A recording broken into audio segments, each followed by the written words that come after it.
vamos a hablar sobre los pilares de un legado. Queremos compartir sobre eso, los pilares de un legado. Y queremos hacer la diferencia, por decirlo de esta manera, entre lo que es una herencia y lo que es un legado, para que tengamos una idea más clara sobre lo que vamos a estar compartiendo. Vayan preparando su Biblia en 2 de Timoteo capítulo 3, verso 10 y verso 11, especialmente la Nueva Traducción Viviente, si la tiene, y si tiene el dispositivo en su teléfono, si tiene la aplicación de la Biblia, la pueden encontrar. Entonces, hablando de un legado, veamos en primer lugar que la herencia es lo que dejas a alguien. La herencia tiene que ver con un asunto material, con cosas materiales. Herencia entonces es lo que le dejas a alguien. El legado es lo que dejas en alguien, es el valor, el principio, los valores, la cultura, la filosofía, etc. Es lo que dejas en alguien. Eso es un legado. Una herencia es buena, pero más importante es dejar un legado. La herencia, escuche eso, la herencia es valiosa, y si usted como padre está trabajando, quemándose las pestañas, como dice la gente, o sudando la gota gorda para trabajar y ahorrar y dejarle una buena herencia a su hijo, una casa, un negocio, está bien, haga eso. Pero si no trabaja en dejarle un legado, escuche lo que le voy a decir.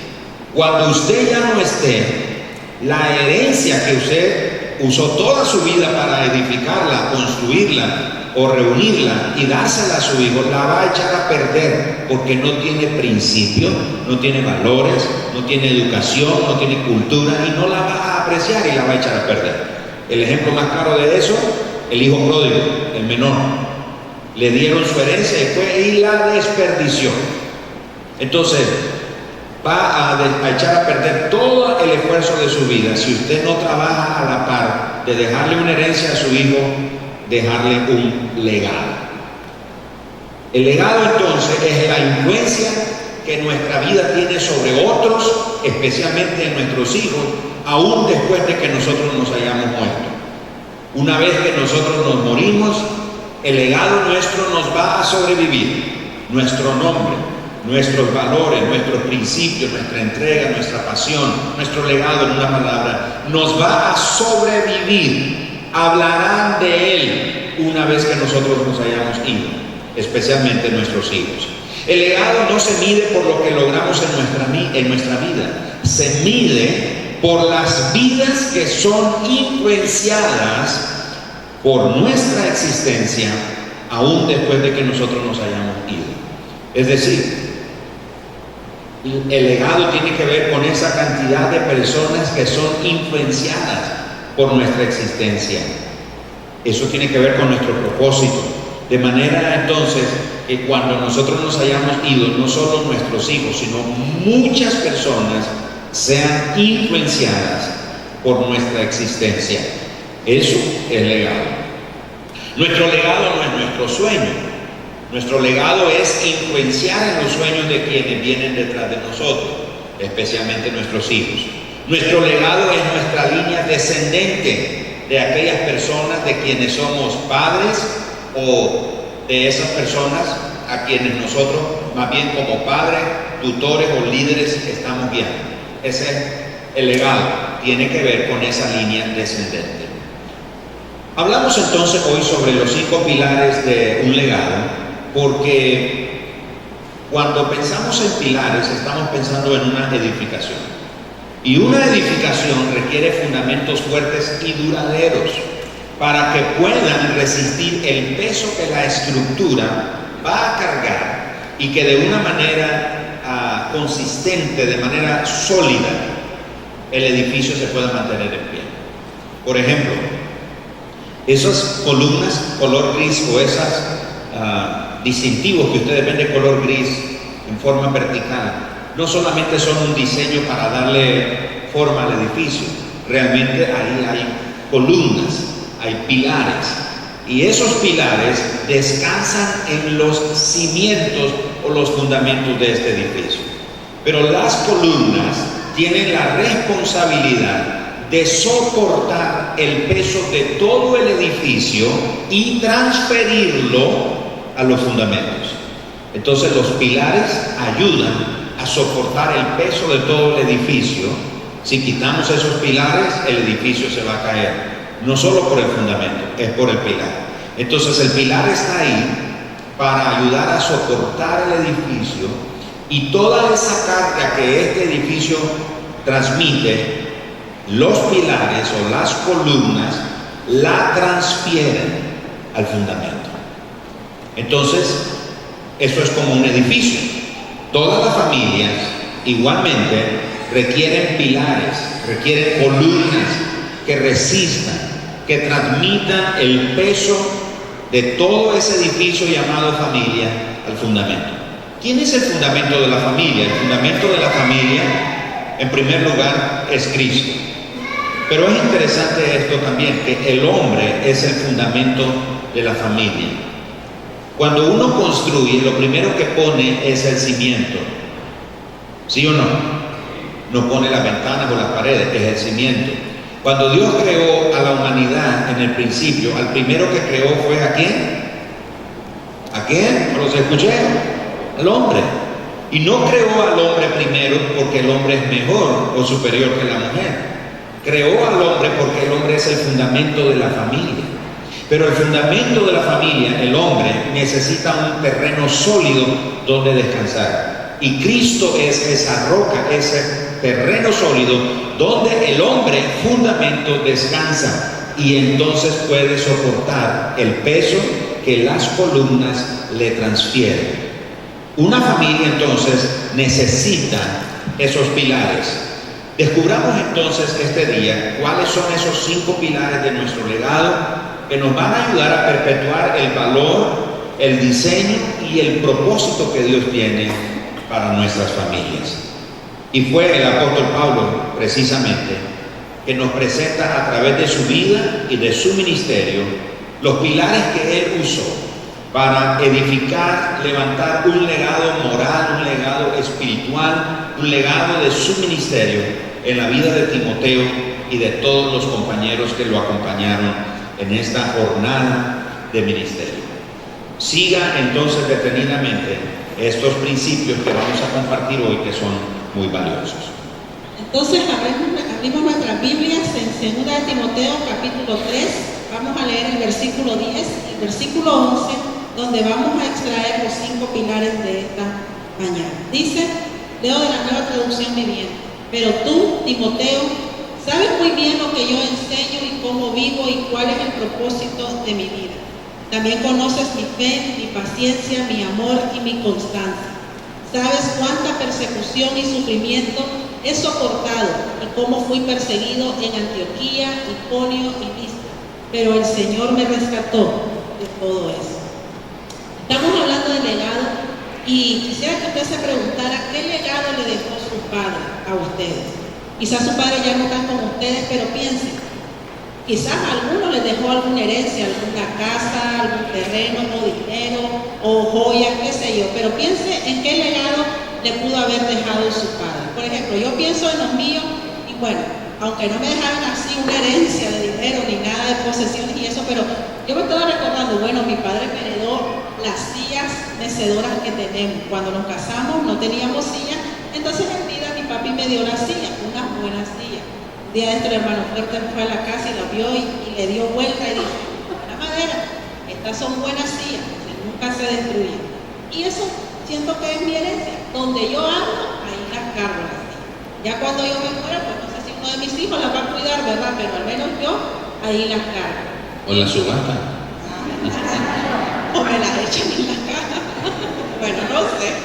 Pero, por ejemplo, mi mami me dio el ropero, ahí anda el ropero también, donde ando yo anda el ropero, uno de esos roperos antiguos que ya casi uno no ve. Entonces, de alguna manera u otra, ellos me quisieron dar algo físico. Pero si yo hablo de legado, yo puedo reconocer que mi madre influyó mucho en mi vida. Y una de las cosas que ella influyó es enseñarme a que la oración es la respuesta a todo. Entonces ella fue en vida mi compañera de oración. Cualquier cosa que teníamos como familia, necesidades, problemas, nosotros orábamos, nos poníamos de acuerdo, hacíamos vigilia de oración, nos levantábamos a cierta hora, todos los días a hacer oración, en fin. Ella fue mi compañera de oración y de una manera u otra yo siento ahora que cualquier cosa que yo pueda necesitar, está ahí esa herramienta que es la oración. Entonces piense en lo que su padre le dejó a usted como legado, pero también piense en lo que usted está haciendo para dejarle a sus hijos un legado. ¿Qué es lo que usted hace? Está bien que usted haga algo material, que le quiera dejar una cuenta de ahorro, o a veces los padres decimos a nuestros hijos, esa es mi herencia, la carrera, el estudio, la inversión que estoy haciendo, o quizás la casa que le quisiéramos dejar para que no ande rodando como rodamos nosotros, qué sé yo. Puede ser una herencia muy buena y es bueno, pero un legado a nuestros hijos, ¿qué estamos haciendo nosotros para dejarle un legado? ¿Cómo estamos influyendo en la vida de nuestros hijos? ¿Estamos trabajando para dejarle un legado a nuestros hijos? Y esta mañana vamos a ver en la vida de Pablo y Timoteo, en la escritura que hemos leído, cómo él deja estos 5 pilares de legado. Y este libro de Timoteo fue escrito por Pablo a Timoteo, y de hecho fue la última carta que escribió Pablo dentro de la cárcel para Timoteo, y le da unas instrucciones a Timoteo. Entonces aquí va la primera. El primer pilar para nuestra familia dice que es la enseñanza. Dice el versículo 10, pero tú, Timoteo, sabes muy bien lo que yo enseño. La enseñanza consiste en guiar, orientar y estimular a los hijos en ese proceso de aprendizaje, con el propósito de que ellos tengan sus propias ideas, sus propios pensamientos, sus propios conocimientos, para que luego ellos desarrollen el máximo de su potencial. Nosotros como padres tenemos la responsabilidad de instruir, de guiar a nuestros hijos. Ellos desarrollan sus propias ideas y sus propios conocimientos y luego llegan a desarrollar su máximo potencial. Recuerden que Proverbios dice que instruye al niño en su camino y cuando fuere viejo no se apartará de él. Es todo un proceso de trabajo en cuanto a la enseñanza. Si usted ha leído el Antiguo Testamento, usted se va a encontrar que los padres enseñaban a sus hijos desde que nacían, no esperaban cierta edad. Y al menos hay 3 formas en que ellos enseñaban en el tiempo bíblico del Antiguo Testamento. Y la primera era siento que me voy y vengo. Se ayuda con el micrófono, se está Siento que voy y vengo. Ok, la primera es la repetición. Deuteronomio capítulo 6, versículo 6, versículo 7 dice, y estas palabras que yo te mando hoy estarán sobre tu corazón. Y luego dice, y las repetirás. Esa repetición la repetirás a tus hijos. Y hablarás, no solamente las repetir, las hablarás, las declararás sobre tus hijos. Y luego dice, estando en tu casa, andando por el camino, al acostarte y cuando te levantes. Es decir, que la repetición era en todo momento, cuando comían, cuando salían, cuando se acostaban, cuando se levantaban, cuando estaban en la casa, cuando estaban fuera de la casa. Ellos hablaban y repetían a sus hijos todos los mandatos que el Señor les había dado. Y la enseñanza, de hecho, en la vida de Timoteo fue crucial. ¿Y quiénes le enseñaron? Su madre y su abuela, Eunice y Loida. Porque el papá de Timoteo era griego, no conocía de las escrituras, no era evangélico, vamos a decir. Entonces, ¿quiénes instruyen a Timoteo en las enseñanzas de las escrituras? Su madre Eunice y su abuela Loida. Y para mí esto es algo muy hermoso, sobre todo para aquellas mujeres que están lidiando con un esposo que aún no es converso. Entonces no es justificación que no podemos instruir a nuestros hijos en los caminos del Señor, porque estas 2 mujeres lo hicieron ellos y lo hicieron de una manera perfecta en la vida de Timoteo. Pero también pienso en esas mujeres solas que no tienen un esposo, que ellas solas crían a sus hijos.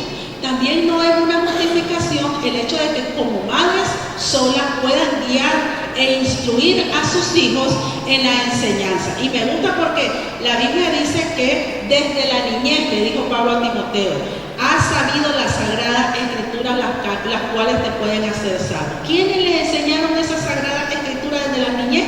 Su madre y su abuela Eunice. Entonces, la repetición estuvo en la vida de Timoteo, y de hecho, estas 2 mujeres hicieron un gran trabajo en la vida de Timoteo. Proverbios capítulo 31, me gusta lo que dice, porque ese proverbio, el capítulo 31, lo escribe el rey Lemuel. Y cuando nosotros leemos, por lo general leemos desde el versículo 10, mujer virtuosa, quien hallará, y leemos todas las características de esta mujer. Pero si leemos el versículo 1 de Proverbios capítulo 31, dice: los dichos del rey Lemuel contienen el siguiente mensaje que le enseñó su madre.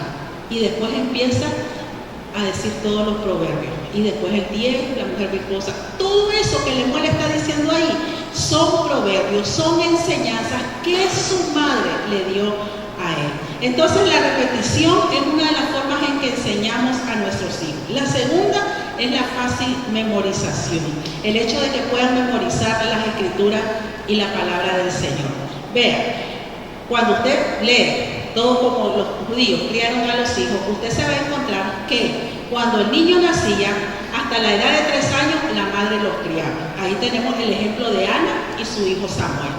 Nació Samuel, Ana se lo había prometido al Señor, entonces Ana lo cría 3 años y después lo lleva al templo donde el sacerdote Elí, y ahí se lo deja porque lo había ofrecido al Señor. Pero los 3 primeros años Ana estaba criando a su hijo. Eso es lo que hacían antes. Los 3 primeros años la madre se encargaba de criar a los hijos. Cuando el niño cumplía 3 años, pasaba al padre. Entonces el padre tenía que enseñarle la escritura, el Torá, vamos a decir. Entonces el padre tenía que enseñarle las escrituras. Entonces el padre se las enseñaba en su casa, en su cama, acostado, levantado. Dice, cuando estaban en el camino, ¿por qué? Porque ya se las llevaban a los niños al campo donde el padre trabajaba. Cuando almorzaban, cuando comían, el padre repetía las escrituras y los niños empezaban a oír. Cuando cumplían 6 años, entonces los hijos varones iban a la escuela, a la primaria. Entonces ahí les enseñaban la escritura ya de forma escrita. Entonces el maestro empezaba a enseñarle en la primaria a los varones la escritura escrita. Las niñas no iban a la primaria. Las niñas se quedaban en la casa y la responsabilidad de la madre era enseñarle a lavar, a cocinar, a planchar, a cuidar del hogar, todo ese tipo de cosas que ahora normalmente nosotras en esta modernización no hacemos, pero eso se quedaban haciendo las niñas en la casa y los niños se iban a la escuela.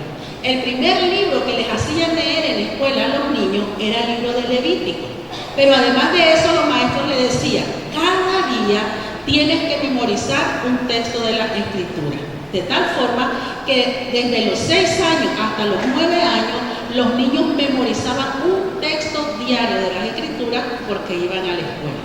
Cuando llegaban a la secundaria, entonces les continuaban enseñando de forma oral, porque ya ellos sabían las escrituras, a los niños. Llegaban a los 13 años y a los 13 años los niños ya sabían la escritura, los mandatos del Señor, las leyes del Señor, todas ellas. ¿Por qué? Por la memorización. De tal forma que a los 13 años, el niño que no era tan sabio, que no quería seguir los estudios, buscaba un trabajo, trabajaba con su padre en el campo, y los que querían aprender más se sentaban a los pies de un maestro y continuaban aprendiendo la escritura por medio de la memorización. Y el tercero era por medio de los proverbios. La Biblia dice en el capítulo 1 de los proverbios que el propósito de los proverbios, si usted lee proverbios, es un estilo de vida que todo cristiano debe llevar. Y dice el libro de proverbios que el propósito de los proverbios es enseñar sabiduría y disciplina. También les enseña a vivir una vida disciplinada y exitosa. Los proverbios nos ayudan a hacer lo que es correcto, lo que es justo y lo que es imparcial. Enseñar a los proverbios nos dará discernimiento, entendimiento, dirección, conocimiento y sabiduría. Usted quiere empezar de alguna manera con sus hijos, empiece leyéndole los proverbios. Lea el proverbio del día. Si hoy es 18, hoy en la noche lea proverbio 18 con su hijo. Y mañana proverbio 19 y así. Termine 31, vuelve a empezar y usted le está enseñando a sus hijos a través de los proverbios, a través de la escritura, a través de la memorización. Y yo pienso algo. Si nosotros volvemos a las escrituras, los padres hoy no andaríamos locos buscando un psicólogo, un consejero familiar, porque no hayamos qué hacer con los hijos. No estaríamos buscando qué libro me recomienda para criar a mis hijos. Todo eso es bueno, pero yo creo que si nosotros como padres nos volvemos a la Escritura y les enseñamos la Escritura y los hacemos que memoricen las Escrituras y les hablamos acerca de los proverbios, del estilo de vida que ellos deben de llevar, yo creo que no hay nada mejor que ellos aprendan a través de la enseñanza de nosotros como padres. Pero claro, tiene que empezar por nosotros como padres para poder luego enseñarles a ellos. Es que hay algo interesante porque algunos de ustedes se preguntarán, bueno, pero eso es enseñanza, ¿y qué de la educación? Es que es interesante, desde la perspectiva bíblica, la educación es lo mismo que la enseñanza, es decir, si le enseñamos a los hijos, los estamos educando. Si no para nosotros la educación es que vayan a la escuela, en el sistema público de educación. Para nosotros esa es la educación, pero nos olvidamos de algo básico que es la enseñanza. La enseñanza, todo esto que mi esposa acaba de presentar ocurría en el hogar, la mayoría de estas cosas ocurrían en el hogar. Entonces, desde la perspectiva bíblica, educación es lo mismo que enseñanza. Por eso es que usted ve a un judío, aún en la actualidad, son prósperos, gente muy... Si ustedes leyeron en un artículo que publicaron recientemente, la mayoría de los inventos que hoy en día nosotros tenemos, los inventos más modernos que tenemos hoy, los han inventado judíos. Son judíos, son israelitas los que lo han hecho. La gente más rica del mundo son los israelitas, son los judíos. Ellos son los dueños de los bancos del mundo, de los más grandes bancos del mundo. ¿De dónde surgía todo eso? De la enseñanza. Continúa hasta nuestros días la enseñanza en esa forma como lo hemos presentado nosotros.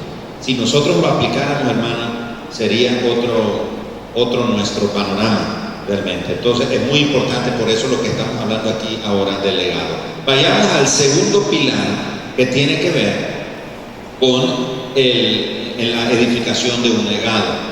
En el mismo versículo 10, el apóstol Pablo, acabo de hacer a Timoteo apóstol. Pero el apóstol Pablo dice, pero tú, Timoteo, sabes muy bien lo que yo enseño, y escuche eso que sigue, y cómo vivo. Esa sola palabrita, y cómo vivo, habla del segundo pilar, el ejemplo. En otras palabras, Timoteo, tú conoces también mi enseñanza, que no hay incoherencia entre lo que enseño y lo que vivo. En la manera como vivo, afirma la enseñanza que yo, valga la redundancia, te he enseñado. Entonces, Timoteo, no hay contradicción entre lo que te enseño, lo que te digo que hagas y con lo que tú me ves que yo hago. No hay inconsistencia. El ejemplo, mis amados hermanos, padres, es algo muy básico. Es la manera más poderosa de inspirar la vida de nuestros hijos. Hay muchos conceptos y definiciones sobre el concepto, pero esta que encontré es para mí una de las mejores. Dice, el ejemplo es una persona que actúa como ilustración o modelo. No dice qué es el ejemplo, dice quién es que muestra el ejemplo. Y dice que el ejemplo es una persona que trabaja o actúa como una ilustración o como modelo. En Juan capítulo 13, verso 15, Jesús le dice a sus discípulos, ejemplo os he dado. ¿Qué había ocurrido? La cultura en ese tiempo era que cuando uno llegaba a la casa, después de entrar, lo primero que se hacía era el siervo de la casa lo sentaba a uno y él con toalla en la cintura y con una pana con agua le lavaba los pies a uno. Esa era una señal de bienvenida, pero no solo era una señal de bienvenida, era un asunto de higiene. ¿Por qué razón? Porque el comedor en ese tiempo era a esta altura. Usted se sentaba prácticamente acostado, apoyando su brazo derecho, su codo derecho sobre un gran almohadón, de manera que sus pies quedaban extendidos y casi estaban en las orejas de su otro compañero de mesa. Entonces, en ese tiempo no había zapatos como los que usamos nosotros, eran sandalias, y caminaban mucho. Entonces los pies estaban sudorosos, malolientes y polvorosos, llenos de polvo, polvorientos. Entonces tenían que lavarse los pies. Todos se sientan a la mesa, los apóstoles, los discípulos de Jesús. Y Jesús los está viendo. Dice Jesús, nadie de estos piensa lavar los pies. casi como diciendo, es que yo soy del círculo de Jesús, yo soy apóstol de Jesús, yo soy discípulo de Jesús, yo no me puedo rebajar a ser un sirviente.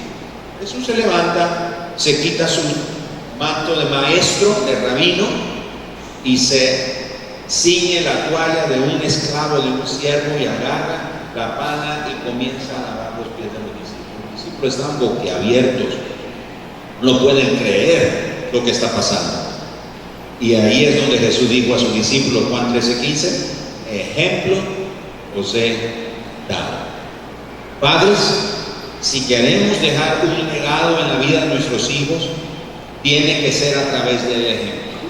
En el antiguo Israel, los niños aprendían el oficio de pastor o de agricultor viendo, observando a sus padres. Iban y observaban cómo sus padres hacían el trabajo. Han leído Proverbios 22:6, que dice: instruye al niño en su camino, para que cuando sea grande o viejo no se aparte de él.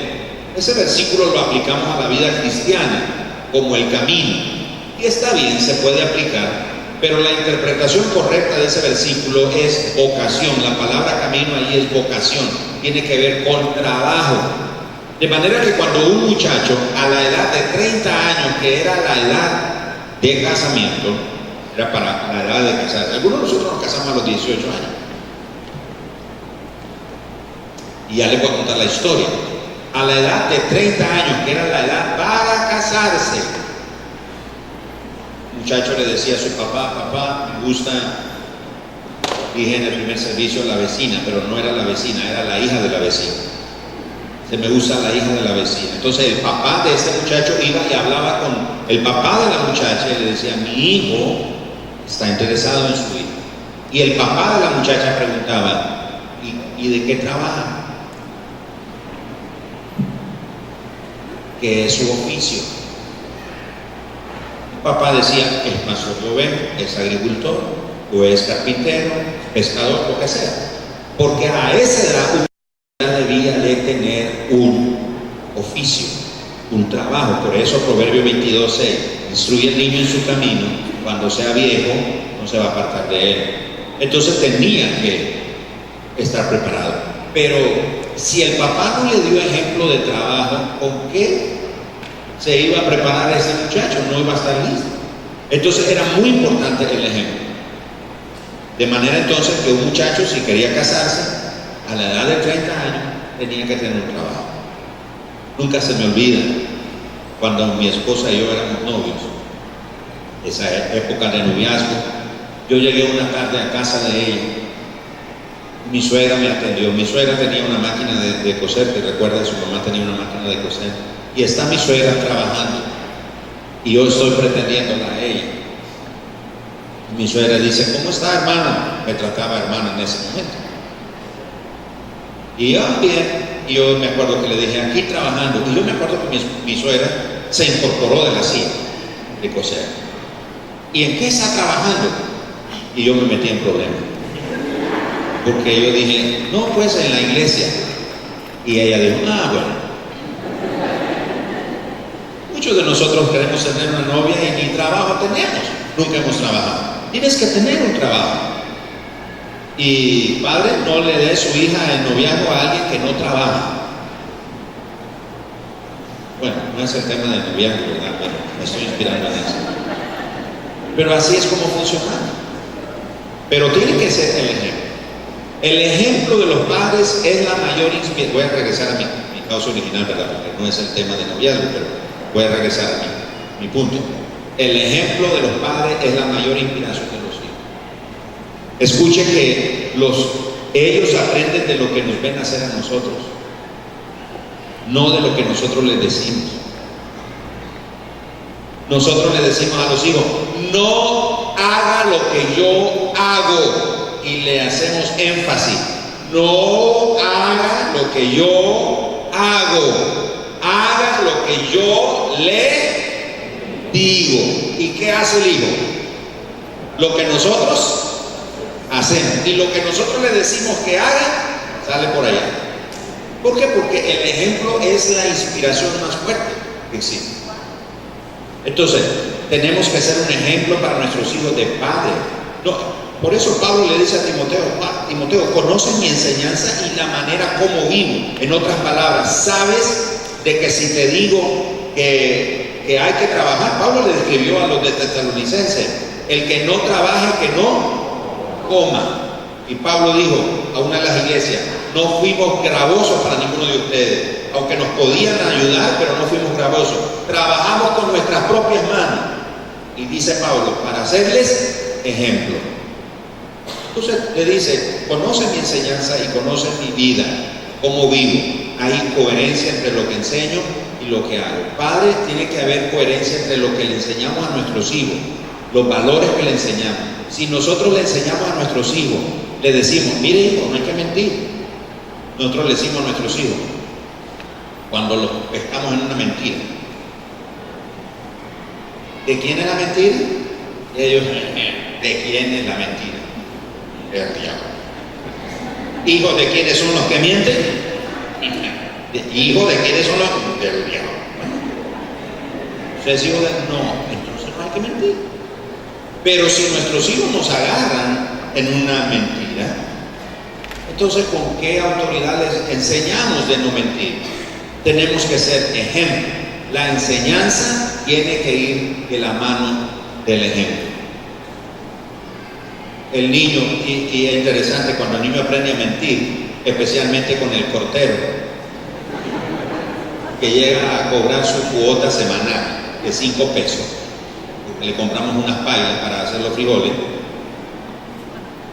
y se me olvidó apartar los 5 pesos de la paila, y le decimos, dígale que no estoy. Tiene en su inocencia más, dice mi mamá que no está. Y ahí empezó a mentir el niño. Y cuando se vuelve mentiroso, lo reprendemos. Muchacho, mentiroso, ¿quién te enseñó a mentir? Y él quiere decir, no me lo digas. Porque sabemos que el niño va a decir, tú me lo enseñaste. ¿Fuiste esto? Fue por el ejemplo. Entonces hay poder en lo que enseñamos, pero hay más poder en lo que hacemos. Pablo dice, 1 Corintios 11:1, sean imitadores de mí, como yo de Cristo. Eso es poderoso.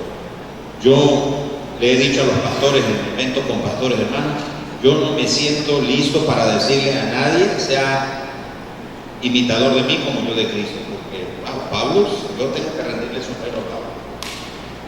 Pero Pablo le dijo eso a los creyentes, hermanos, imítenme a mí.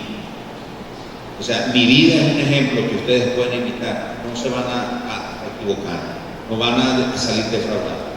Imítenme como yo imito a Cristo. La pregunta es, ¿podremos decirle algo similar a nuestros hijos? Hijos nuestros, imítenme como yo imito a Cristo. Muy bien, bueno, y es importante porque a veces los cristianos somos una cosa en la iglesia y otra en la casa, ¿no es cierto? Los hijos nos ven aquí tan espirituales y en la casa nos ven tan carnales, ¿verdad? Y debemos ser lo mismo que somos en la iglesia, lo mismo que somos en la casa. Yo al menos, y yo creo que a algunos de ustedes yo les he dicho, al menos me conocen como soy, saben que me enojo, saben cómo soy, porque trato de ser siempre la misma persona. Y los hijos a veces nos ven. Yo recuerdo que una vez mi esposo en Jerusalén dio, no me acuerdo si fue él, que había una mujer, la esposa del pastor, en la última fila de banca. Y el pastor estaba predicando con tanta inspiración, amor y pasión, y la esposa empezó a llorar. Y entonces se le acercó un diácono y le dice, como era la esposa del pastor, le dice, ¿pero por qué llora? Pensó que estaba siendo ministrada, ¿verdad? Por el mensaje del esposo. Y entonces ella empezó a llorar y dice, no, dice, solo quiero que un hombre como el que está arriba sea uno que esté en casa. Porque arriba el pastor se inspiraba, se apasionaba, y en la casa es otra cosa. Y los hijos necesitan ver que lo mismo que somos aquí en la iglesia, lo mismo también somos en nuestra casa. Vámonos al pilar número 3. Según de Timoteo, pues vamos a leer el pasaje, dice, pero tú, Timoteo, sabes muy bien lo que yo enseño. Enseñanza fue el primer pilar. Y cómo vivo, el ejemplo fue el segundo pilar. Y luego dice, ¿y cuál es el propósito de mi vida? Propósito es el tercer pilar. Es lamentable cómo la gente vive la vida y nunca sabe cuál es el propósito de su vida. Y es más, hay mucha gente ya en el cementerio que murió y nunca supo el propósito por el cual vivir. Y hoy en día hay mucha gente que camina, vive su vida, su diario vivir, y lo vive sin propósito alguno. El propósito no es que usted sea un doctor, un ingeniero, un licenciado, un estudiado, o que tenga una casa, o que tenga una buena posición, o que tenga una buena familia. No, eso solamente es el fundamento, la base del propósito de Dios en nuestra vida. Pero nuestro propósito es poder vivir el reino de Dios en cada una de nuestras vidas. Es poder establecer el reino de Dios en cada una de nuestras vidas. Y me gusta lo que dice el apóstol Pablo en Hechos 20, versículo 24. El apóstol Pablo dijo: pero mi vida no vale nada para mí a menos que la use para terminar la tarea que me asignó el Señor Jesús. La tarea de contarle a otros la buena noticia acerca de la maravillosa gracia de Dios. Pablo estaba claro. Pablo decía: mi vida no vale nada, mi vida no es nada, mi vida no tiene sentido si no es para yo poder comunicar la maravillosa gracia de Dios, la buena noticia. Ese debe ser el propósito de nuestra vida, poder nosotros establecer el reino de Dios en cada uno de nosotros. Y Pablo le dice a Timoteo que hay propósito en la vida de uno. Mucha gente a veces le pregunta al pastor, al líder o a quien sea: ¿cuál es el propósito que yo tengo? El propósito lo tenemos que buscar nosotros mismos en nuestra relación con el Señor. Pero también tenemos que buscar en oración el propósito por el cual nuestros hijos están aquí. ¿Recuerdan cuando compartimos la historia de Sansón? El padre de Sansón le preguntó a Dios: Señor, ¿qué ha de hacer este niño? Es decir, ¿cuál es el propósito de vida de este niño? Y el propósito de Sansón era libertar al pueblo de Israel de la esclavitud de los enemigos. ¿Cuál fue el propósito de la reina Esther? No era estar en un palacio siendo atendida por todos los sirvientes, teniendo ahí a todas sus mujeres a su servicio. No, era para interceder delante del rey para poder libertar al pueblo. ¿Cuál fue el propósito de José? No era ser gobernador el segundo ahí de Egipto y tener también todas aquellas cosas que tenía en el palacio de ahí del rey. No, fue para preservar la vida de su familia, de su padre y de sus hermanos. Lo que tenemos, lo que somos, lo que podemos poseer, no es el propósito de nuestra vida. Eso es la base, eso es el fundamento, esas son las añadiduras que el Señor nos hace cuando nosotros establecemos el reino de Dios en nuestra vida. Entonces pregúntese: ¿cuál es el propósito de su vida aquí? No es venir a un domingo y un mensaje, no, hay propósito. Todos tenemos un propósito de parte del Señor y nuestros hijos también lo tienen, y nosotros tenemos la responsabilidad de buscar en el Señor el propósito de nuestros hijos, instruirlos, guiarlos y darles la herramienta para que ellos puedan cumplir el propósito de Dios en la vida de ellos. Y muchas personas, hablando del propósito, como dijo mi esposa, pasan su vida sin conocerlo. Pero nuestros hijos también están a la espera. Ellos quieren saber, quieren ver en nosotros cuál es nuestro propósito, porque eso también nos va a inspirar a ellos. Y esa es una manera de edificar un legado. El cuarto pilar para edificar un propósito es algo que está relacionado con el ejemplo. Tiene que ver con el fruto.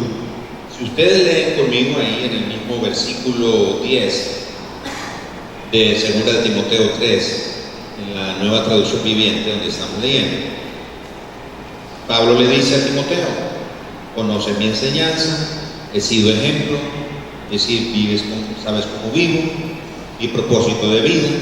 Pero ahora Pablo dice: también conoces mi fe, mi paciencia, mi amor y mi constancia. Cada uno de estos caracteres que Pablo menciona son parte de lo que se conoce como el fruto del Espíritu. En Gálatas el apóstol Pablo habla de las obras de la carne y el fruto del Espíritu. El fruto del Espíritu: amor, gozo, paz, paciencia, bondad, benignidad, templanza, mansedumbre. Y dice Pablo: contra todas estas cosas no hay ley. Nuestros hijos, al igual que nosotros, buscamos un fruto en un árbol, por ejemplo. Nuestros hijos buscan también en nosotros el fruto. Por eso digo, el fruto está muy ligado al ejemplo. Cuando Jesús va rumbo a Jerusalén con sus discípulos, se detiene en el camino y ve una higuera silvestre y busca qué cosa en esa higuera silvestre. Jesús, ¿se acuerdan qué es lo que está buscando Jesús? Está buscando fruto. Cuando no haya fruto, Jesús maldice la higuera.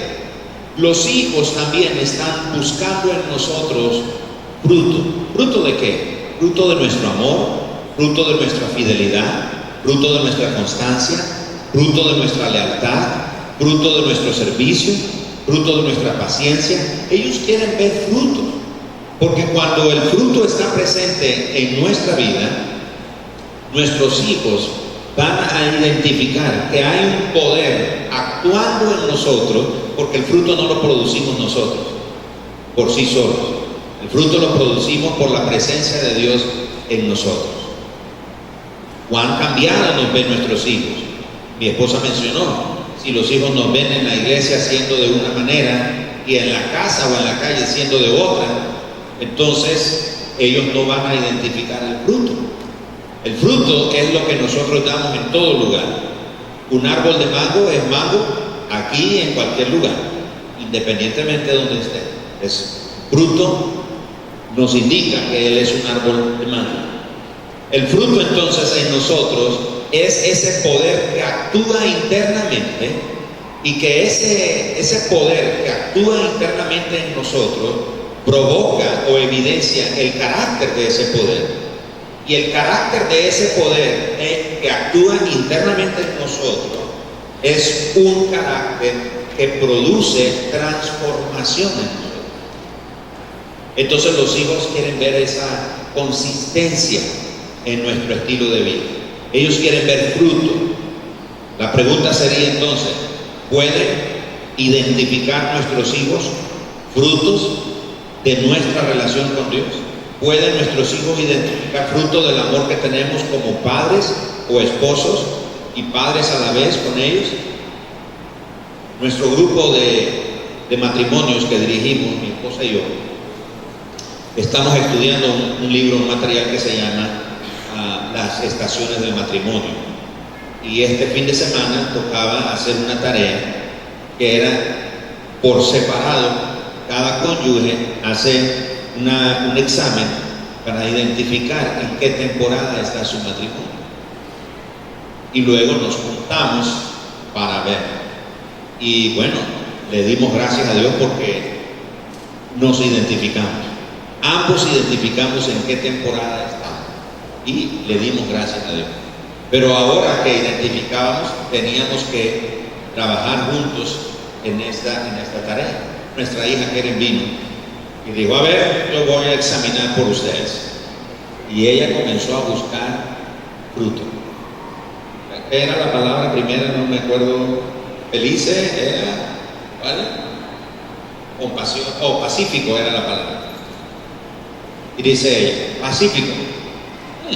Ustedes no son pacíficos, dijo ella. Están mintiendo ustedes. Y va a la otra palabra, compasión, compasivo. No, tampoco compasivo. Bueno, ella no nos estaba dando ningún punto, por supuesto, ¿no? Pero, y claro, ella estaba bromeando, aunque mueve la cabeza diciendo que no. Pero es que los hijos, eso es lo que buscan en nosotros. ¿Qué es lo que buscan? Fruto. Ellos quieren esa evidencia de nuestra relación con Dios. Ellos quieren esa evidencia del amor que decimos que tenemos para el otro. Mis hermanos, los hijos se fijan en todo. No pensemos que los niños, por muy pequeños que sean, que son, sin querer respetar a ninguno de los hijos de ustedes, de nuestros hijos, no pensemos que los hijos son tontitos. Son inteligentes. Ellos lo captan todo, ellos lo ven todo, lo disciernen todo, ellos saben todo, porque ellos están a la expectativa entonces del fruto. Padres, la pregunta es, ¿qué fruto están hallando nuestros hijos en nosotros? Y yo quiero recomendarle, Gálatas habla acerca del fruto del Espíritu que todos debemos de tener. Entonces, ¿qué le parece si usted llega a su casa y lee con su esposa o su esposo el fruto del Espíritu. Y entonces digan, bueno, este fruto como que no está muy bien en nosotros. Y trabajen toda la semana en ese fruto. Por ejemplo, paciencia. Bueno, yo no soy nada paciente. Todo me desespera y no tengo paciencia. Entonces es un fruto que yo tengo que trabajar en mí.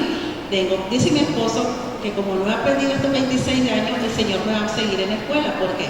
Estar casado con mi esposo es estar en la escuela de la paciencia, definitivamente. Y entonces dice, bueno, por eso el Señor no te ha sacado de ahí, porque no has aprendido paciencia. Perdón que te interrumpa. Sí, ella dice, mire, mientras tiene esa actitud va a seguir aquí en la escuela. Entonces, ¿qué les parece si ustedes leen el fruto del Espíritu y ustedes digan, bueno, me falta paciencia con mis hijos? Y esta semana, trabajen en ese fruto. Y entonces ensayen y experimenten paciencia con su esposa, con sus hijos, con su esposa. La siguiente semana, otro fruto que ustedes sientan que es uno de los más bajos que tienen. Y así ustedes van a ir haciendo su experiencia en su hogar y en su familia acerca del fruto del Espíritu. Y cuando se den cuenta, va a ser de una manera fácil y natural. Espero que no la lleve 26 años como a mí, pero va a ser de una manera fácil y natural el fruto del Espíritu. Bueno, me están elogiando. No. Bueno, yo quiero agregar a eso que mi esposa está mencionando, porque no quiero dejarlo pasar. Me gusta cómo dice esa traducción, esto del fruto de Pablo. Dice Pablo, también conoces mi fe, mi paciencia, mi amor, ese fruto. Dice Pablo a Timoteo, tú lo conoces. Y lo dice Pablo, tú conoces este fruto en ti. Y a eso es lo que refiero. Nuestros hijos tienen que identificar, deben de saber, poder señalar cuál es el fruto de nuestra vida. Muy bien, vámonos al último, ¿ya? Y entonces dice el versículo 11, donde está el último pilar, dice, ¿sabes cuánta persecución y sufrimiento he soportado? Y cómo fui perseguido en Antioquía, Iconio y Listra, pero el Señor me rescató de todo esto. El quinto y último pilar es el precio. Dicen que todo tiene un precio, ¿no es cierto? Bueno, Jesús pagó un precio por nosotros. Su sangre, su sacrificio en la cruz del Calvario pagó el precio por nuestra salvación. Ahora nosotros por gracia podemos ser salvos.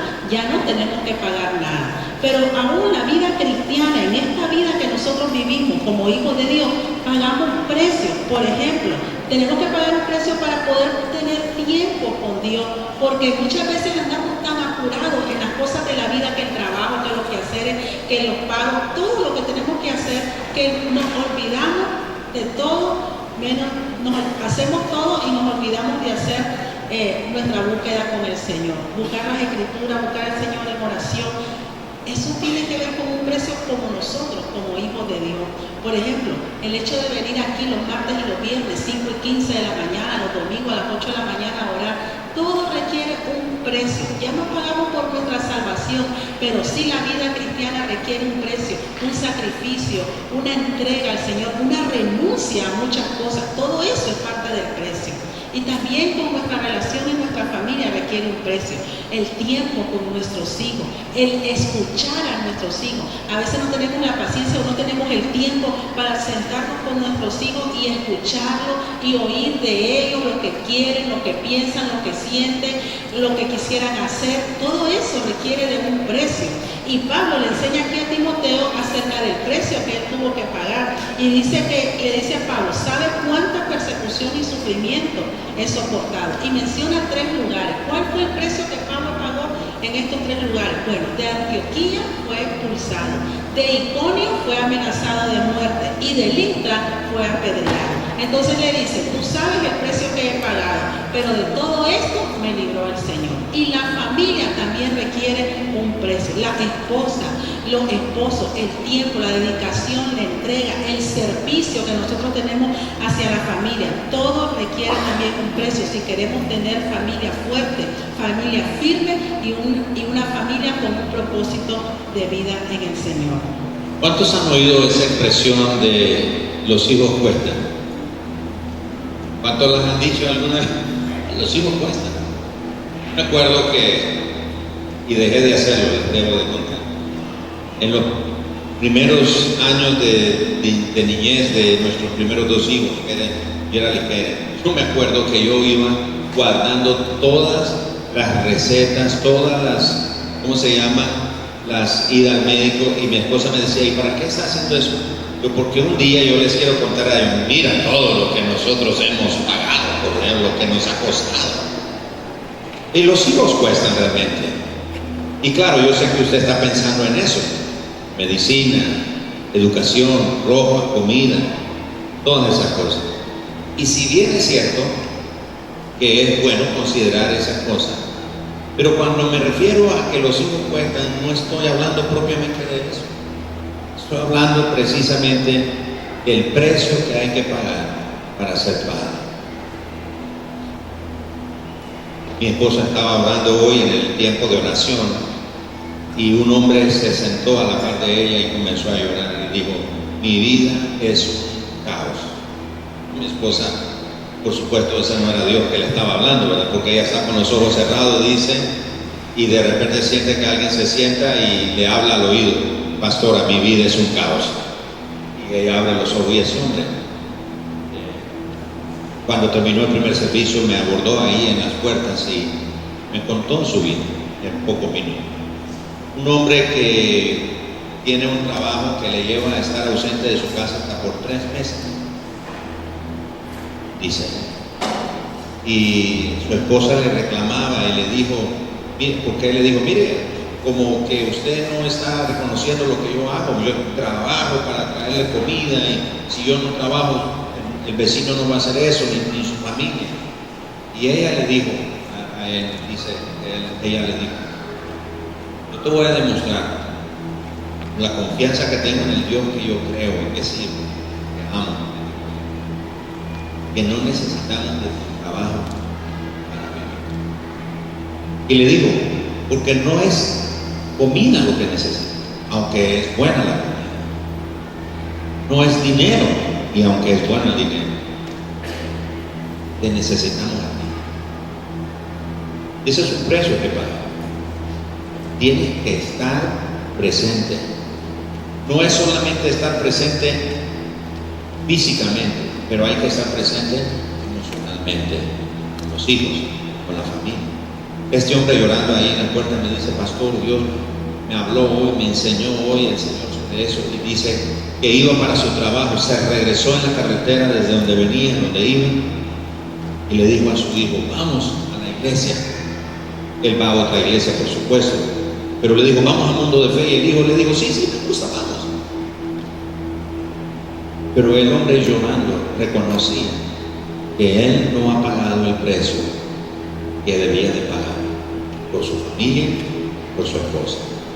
Los hijos cuestan, la familia cuesta, tiempo, inversión de tiempo, sobre todas las cosas. No es suficiente con llevar la comida, no es suficiente con pagar la renta de la casa o la mensualidad de la casa o del vehículo, y no es suficiente. Es la presencia, es el abrazo, el beso, la caricia. Como dijo mi esposa, es el tiempo de calidad. Y a veces te va a costar el tiempo de tu juego, de tu deporte favorito, el tiempo de tu telenovela o de tu programa de televisión favorito. Te va a costar algo. Enseñanza requiere pagar un precio, porque tienes que mantenerte hecho en lo que enseñas. No vas a enseñar una cosa hoy y mañana otra. El precio del ejemplo. Para ser un buen ejemplo hay que pagar un precio. Todos quieren desviarse, pero tú tienes que mantenerte. Eso es un precio. El precio del propósito. Todos quieren irse a la deriva y vivir la vida sin propósito, vivir la vida loca, como dicen. No, pero tú tienes que pagar el precio de mantenerte en el propósito. Pagar el precio del fruto.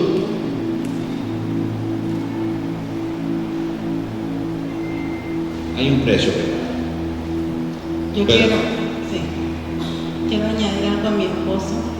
que no lo mencionamos en el servicio, ya que mi esposo está hablando de eso ahorita. Fíjense que el rey David fue tan exitoso en ser rey, es decir, él como rey lo tuvo todo y gobernó bien. Pero qué triste cuando estudiamos la vida del rey David y como padre fracasó.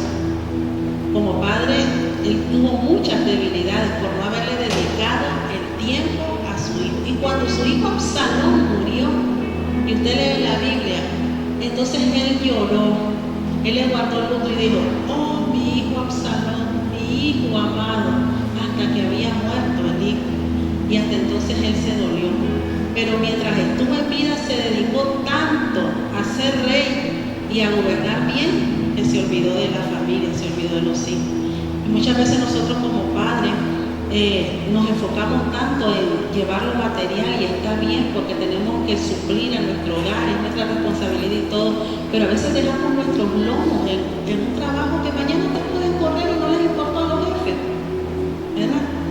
Y olvidamos a la familia, el tiempo con los hijos, la dedicación con los hijos, porque le dedicamos más tiempo a otras cosas que a la propia familia. Y eso es parte también de pagar un precio en la familia. Yo me recuerdo cuando mis hijos nos han tenido que decir que solo somos iglesia, ¿verdad? Ahora, claro, estamos los 4 de los 5, los 4 viniendo a la oficina en la semana, ¿verdad? Y y nosotros 2, yo él todavía estudia. Pero muchas veces nuestros hijos nos han tenido, pero digamos que ellos tienen esa confianza de decirnos y nos dicen: solo son iglesia. Y a veces mi esposo tiene que llegar esta noche aquí y yo a veces le mando un chat: acuérdate que tiene una casa, ¿verdad? ¿Por qué? Porque tenemos que mantener ese equilibrio. El trabajo es bueno, lo material es bueno, pero la familia es más importante. ¿De qué sirve tener éxito en la vida si vamos a tener una familia en fracaso? Así es porque al final de cuentas, hermanos, lo que realmente cuenta en la vida es tu familia. El regalo, el tesoro más grande que tienes en esta vida, el éxito que vas a poder disfrutar en esta vida, está en tu familia. Ahí está. Si tienes una familia, ya eres bendecido por Dios. Si no has cuidado a tu familia, es tiempo de tomar tu rol, de tomar tu tarea. Hoy vamos a estar en la ciudad de Juigalpa, ya en una media hora vamos a salir para Juigalpa. Oren por nosotros, vamos a una conferencia para matrimonios allá también. Y nos pidieron hablar precisamente del rol de los padres, de los esposos. Y si has descuidado tu rol, mi esposa dijo: está bien trabajar y proveer, eso es bueno, pero nada se compara con tu rol de padre, de esposo, de líder, ahí en tu casa. Todo por lo que podamos trabajar para dejarle materialmente a nuestros hijos, un día se va a dañar, pero el legado, el ejemplo, fruto, la enseñanza, eso va a prevalecer, será imperecedero, es invaluable, es eterno, y Dios va a bendecir tu familia. Tome la mano de su familia. Si estás con tu familia ahí, con tu esposa, y los que están a la par tuya no son tu familia, no les tienes que tomar la mano. Pero si tu esposa, tus hijos, tus hermanos, tus parientes están ahí, toma la mano. Vamos a orar. Le vamos a pedir al Señor que nos ayude. Antes cantamos aquí con los chicos esta hermosa canción que nos recuerda esta gran verdad de ser ejemplo. Señor, yo quiero ser como tú, porque Él quiere ser como yo.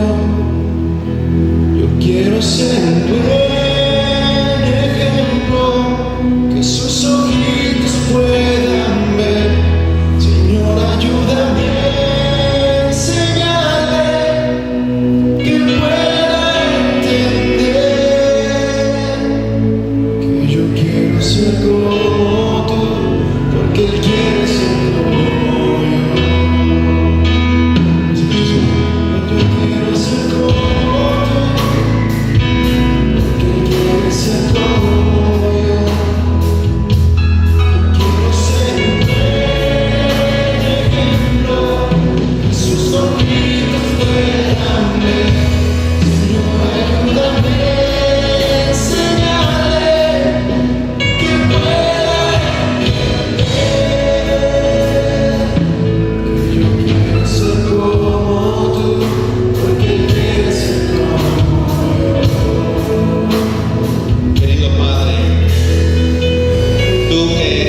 diseñador de la familia. Tú conoces cada una de nuestras familias, Señor, y conoces qué familias están enfrentando desafíos, problemas, pruebas, dolor, pleitos, incertidumbre, y algunos quizás se han desalentado, algunos esposos, algunos padres, algunos hijos. Te pedimos en esta tarde, Señor, tú que eres el diseñador, el creador de la familia, te pedimos esta tarde, ayúdanos, trae orden a nuestra familia, trae sanidad a nuestra familia, trae tu reino a nuestra familia, trae tu presencia a nuestra familia, trae sanidad a nuestra familia, trae el perfecto orden tuyo a nuestra familia, para que los hombres cumplamos nuestro rol de líderes y las mujeres cumplan su rol de ayudas idóneas, y los padres cumplamos el rol de ser ejemplo, y las madres cumplan el rol de ser amorosas y maestras sabias en enseñar a sus hijos e hijas, Dios mío, y enseñar a los hijos su rol de honrar a ti, de honrar a sus padres, de obedecerte a ti y obedecer a sus padres. Querido Padre, te pedimos esta mañana, sánanos, sana nuestras familias, restaura nuestras familias, arregla cualquier cosa que hemos descompuesto nosotros por nuestro orgullo, por el machismo, por la altivez o por cualquier conducta equivocada que hemos tenido, cualquier pensamiento carnal o equivocado que hemos tenido sobre la familia, sobre el matrimonio, sobre los hijos, sobre los padres. Te pedimos perdón y te pedimos, Señor, sana nuestras familias, sana nuestros hogares, trae tu presencia y un nuevo tiempo de sanidad, de restauración, de salvación a nuestros hogares, a nuestras familias. Que venga tu reino a nuestro hogar y a nuestra familia. Lo pedimos en el nombre de Jesús, en el nombre de Jesús.